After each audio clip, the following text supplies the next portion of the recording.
আমাদের একটা ফ্লিপকার্টের অর্ডার ছিল বড়সড় বাবির জন্মদিনের গিফট, তো সেটাই আজকে এসছে। ফ্লিপকার্টের কাগজটা ছিঁড়ে ছিঁড়ে গেছে, তো উপরটা খুলে ফেলেছি, এবার পার্সেলটা ওপেনিং হবে। তো তোমরাও দেখো, আমিও দেখি কেরম এসছে, ঠিকঠাক এসছে কি না। তো কী এসছে সেটাই দেখা হোক।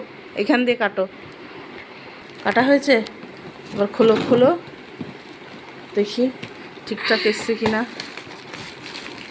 এই জায়গাটা আটকে রয়েছে। তো এখানে এটা সেট করার জন্য জিনিসগুলো বার করে নিলাম, এবার এটা বার করি।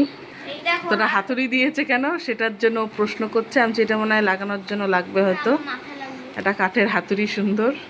তো বক্সের বাইরে বের করে নিয়ে এসেছি, ওটা প্লাস্টিকটা খুললে তারপর দেখা যাবে। তো এটা বের করে ফেলেছি, এখানে সব ইনস্ট্রাকশন দেওয়া রয়েছে। তো এটা হলো কিডস ক্যাবিনেট, বাবির জন্য অর্ডার করা হয়েছে। বাবির তোমার জামা কাপড় রাখার জন্য অর্ডার দিলাম, সেটা সেট করতে হবে। এই কাগজটা কিন্তু লাগবে অবশ্যই, এটা হারলে যাবে না, এটা সব লাগাতে হবে। তো সেট করার পরেও দেখাবো কিরম হয়। ওটা পুরো তৈরি করা হলে তুমি বুঝবা কীরকম লাগে, ঠিক আছে?